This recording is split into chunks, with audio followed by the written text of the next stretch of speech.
The 10 horns on this particular beast depicts all political powers that presently hold sway on the world and support the image of the wild beast. And currently, nationalism is one of the strongest forces motivating the 10 horns. They have one thought, wanting to preserve their national sovereignty rather than God's kingdom. This was the purpose of promoting the League of Nations, later being replaced as the United Nations, to preserve world peace, safeguarding their own existence. This, of course, will be a problem since it is prophesied that Jesus will replace all these kingdoms with Yahweh's kingdom. Of course, the rulers of this world can't get to or do anything to Jesus, for he is not of this world. So that only leaves the true worshippers of Yahweh, or the remaining ones of the woman's seed.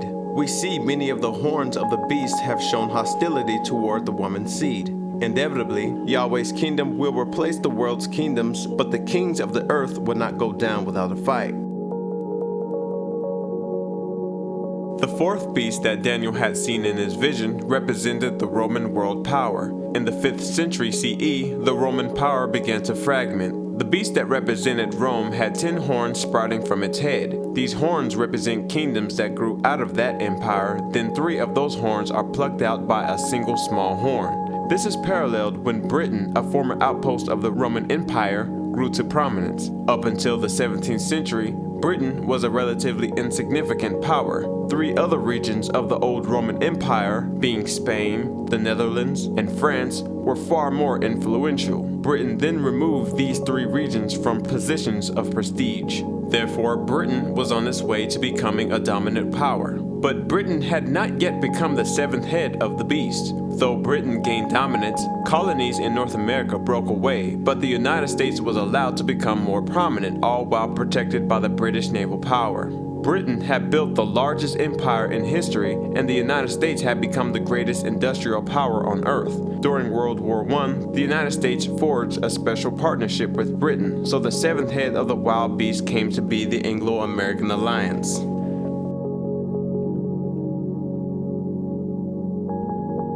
So what is the relationship between the 7th head of the beast and the immense image?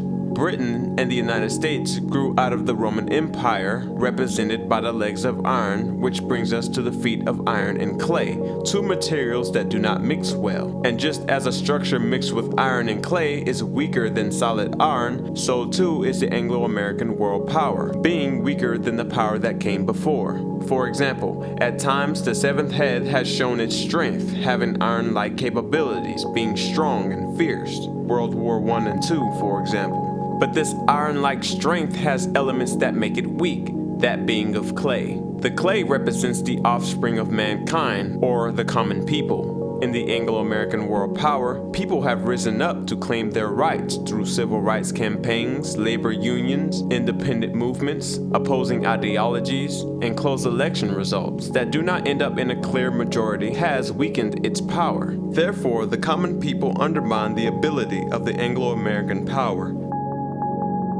The prophecies about the immense image and the wild beast claims that no other world powers that are human will come about. Though the final power is made up of iron and clay, the vision that Jesus gave to John shows that the power would still continue to play a role during the last days. This is when the 2-horned wild beast comes into play. John was given a vision of a wild beast, and he described it as a 2-horned wild beast that spoke like a dragon. This beast has 2 horns, so it's a dual world power, which can be paralleled to the Anglo-American Alliance, playing a special role. This beast promotes the making of the image of the wild beast. John wrote the image of the wild beast would appear, disappear, then rise again. This could be paralleled when Britain and the United States promoted an organization with the intent to unite and represent the world kingdoms. First, it appeared after the First World War, which came to be called the League of Nations. It was disbanded and done away with the onset of the Second World War. Soon after the war, the same idea resurfaced and came to be known as the United Nations.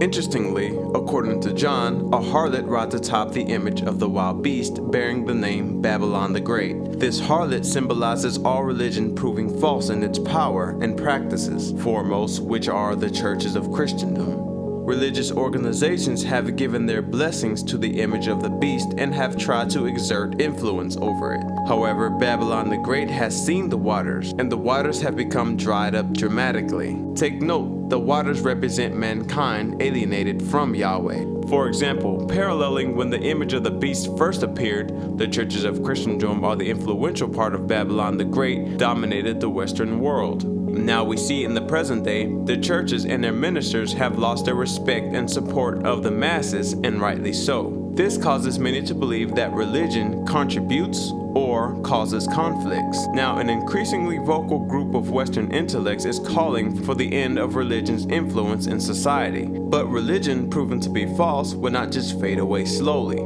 The harlot will remain a force, attempting to bend kings to her will until Yahweh plants an idea in the hearts of those in power, causing them to turn on the harlot. This could turn out to be the United Nations going for an all-out assault on religion in general. But however it comes about, it will be a sudden and violent event. This is evident in Revelation chapter 17, 15, and 16. Just as ancient Babylon relied on her watery defenses, the Babylon the Great of today relies on her membership of people. But we see in the Bible that the political governments of this earth will turn on Babylon the Great. So what will those who support Babylon do? When the waters dry away completely, they will not be able to give Babylon the Great support for her in her hour of greatness. And for sure, the immense material and wealth of Babylon the Great will not save her. It is clearly shown in the Bible that the 10 horns vent their hatred on the harlot, stripping her of her royal robes and jewelry. They will plunder her wealth, making her naked, exposing her real character. They will eat up her fleshly parts and burn her with fire.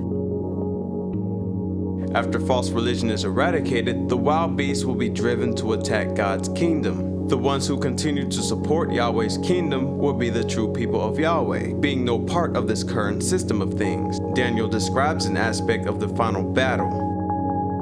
When the time comes when Yahweh's people are attacked for the last time, the wild beast of Revelation 13:1, its image, and the 2-horned beast will be destroyed, making way for Yahweh's restored government for earth.